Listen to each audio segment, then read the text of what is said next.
to Gaza. This is Democracy Now!, democracynow.org. Israel's military has intensified its attacks on the Gaza Strip, killing at least 51 Palestinians since dawn. Gaza's health ministry reports Israel bombed 3 electric power generators and fuel storage tanks at the besieged Indonesian hospital in northern Gaza. They've also surrounded Gaza's Al-Awda hospital. With Israel's latest attacks, only 19 of Gaza's 38 hospitals are still operating, albeit at severely limited capacity. We go now to Nasser Hospital in Khan Yunis, where we're joined by Dr. Victoria Rose, a British senior plastic and reconstructive surgeon with the National Health Service. She's been on 3 medical missions to Gaza since October 2023. We're talking to her on the day this week after it's been announced by Britain that they're going to pause trade talks with Israel, given what is happening in Gaza right now. Dr. Victoria Rose, tell us what's happening there. What are you finding? So we arrived about we arrived on the 13th of May, and we've been working at Nasser Hospital in Khan Yunis since the 15th. As you said, it's not my first trip, so there's some comparisons here, but the main thing that's different really is the state of the population. I mean, it's very clear that we're dealing with a completely different patient population now. These people haven't had any food in since the 2nd of March. They are malnourished. The children are particularly taking the brunt of this. They are all a lot shorter than their Western counterparts. That's always been a problem from their chronic malnutrition. But they are very, very thin. We are having a lot of problems with wound healing because obviously if you're not getting enough nutrients and vitamins, your cells are not turning over in a timely fashion and you can't heal your wounds.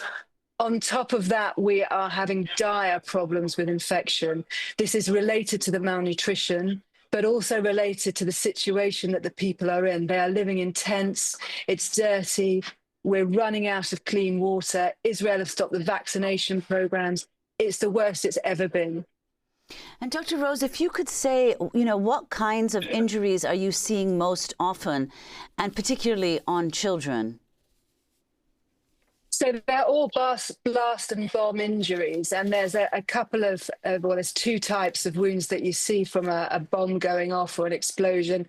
The first is a burn from the heat of the explosion, and we're seeing some huge burns, 40–50% burns in children, the sort of burns that are very rarely survivable in the UK when we have all of our intensive care colleagues around us and specialist hospitals. We still have problems supporting children with this size burn in the UK. So you can imagine what that burn is like over here. The other injuries that we're seeing are due to the penetration of the missiles. So what happens in a blast is whatever is around you, either the local masonry or a car or whatever was blown up with you, is ejected at a very high speed and it hits the civilians like a missile. This will either penetrate the head, chest or abdomen, and if it does that, you're unlikely to survive. If it penetrates a limb, you're likely to survive and you'll be brought to a hospital. What we're seeing is traumatic amputations of hands, fingers, feet, toes, legs, arms. And what isn't amputated is severely destructed. So we are trying to piece together bones, patch missing bits of skin, nerves are damaged, really, really severe injuries. So, Dr. Rose, you're describing these severe injuries on a large number of children, but you're also working with very little medicine. If you could, explain how you're doing this surgical work with access to such few anesthetics.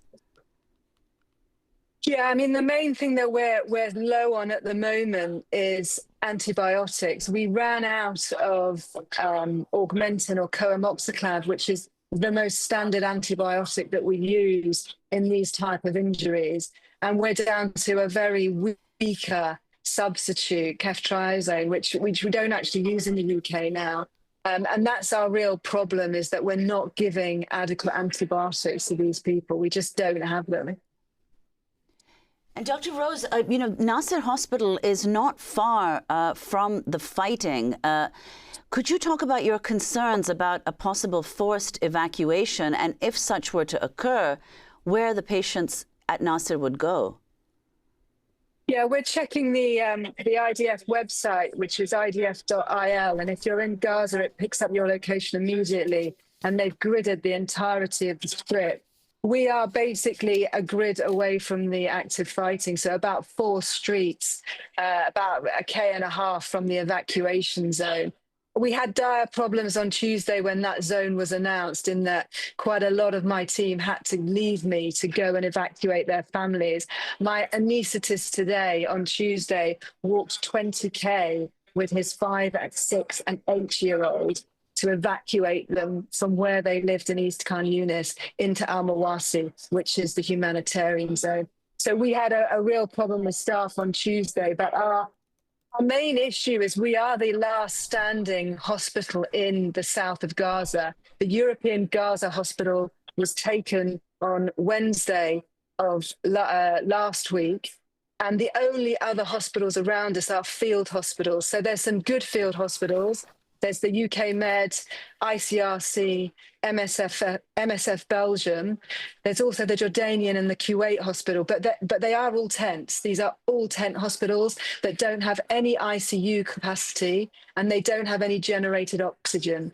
The only standing hospital around us is the Palestinian Red Cross Society, but that's part tents, and that again doesn't have an ICU, and it can't generate its own oxygen. So if Nasser closes, we have a huge issue on our hands, because we have an adult ICU and a pediatric ICU, and we have nowhere to send these patients. Anyone here at the moment that's dependent on oxygen is also at risk. If Nasser closes, hundreds of patients will die. Let me ask you, Dr. Rose, if news of what's happening in the outside world is coming to you. In a moment, we're going to talk to the former Labour leader of Britain, Jeremy Corbyn. But the fact that Israel's staunchest allies, UK, your own country, where the Prime Minister Starmer has said that the suffering of the innocent children being bombed again is utterly intolerable. And we're going to speak with an EU representative, where the European Union is also putting pressure on Israel. Does that make a difference, and what are you ultimately calling for? It has made a difference. It does feel like finally our voices are being heard, but it is a shame that it comes so late. And I think we need a little bit more action than what we're seeing. Really, what we need is an end to this enforced blockade. As I said, we haven't had any aid or any food in since the 2nd of March. And the 9 trucks that came in yesterday are still parked in Israeli territory in Gaza, and the Palestinian trucks have not been allowed to pick them up. So it's really dire. I think we need to put the politics aside here. It's a humanitarian crisis, and Israel has got to open the borders to let food in, to let medical aid in, and to let aid workers in. And then you need to let us work safely. I want to thank you, Dr. Victoria Rose, for being with us. British senior plastic and reconstructive surgeon with the National Health Service, who's been on 3 medical missions to Gaza since October 2023. My final question is, your colleagues and yourself, why do you put yourself in this incredibly dangerous situation where hundreds of health workers, doctors, nurses have been killed, have been imprisoned? It's difficult to understand unless you come here and see the difference that you make. We always worry when we come here that we might not be of any use, that we might get all our kit confiscated, that we might not have a hospital to go to. But what we always say is the main thing is to come here to bear witness, because you're not seeing what I'm seeing, because there's been a complete block to all media. So I'm here, number 1, to bear witness. Number 2, I'm here to stand with my colleagues. And these are people that I worked with before this war started. And every time I come, they are so pleased to see me. And they need a break. And I'm an extra pair of hands, and it makes a huge difference. And thirdly, It's one case at a time, but I'm definitely making a difference, and I know we've saved some lives. Dr. Victoria Rose, I want to thank you so much for joining us from Khan Yunis in Gaza. Khan Yunis, the second largest city in the Gaza Strip.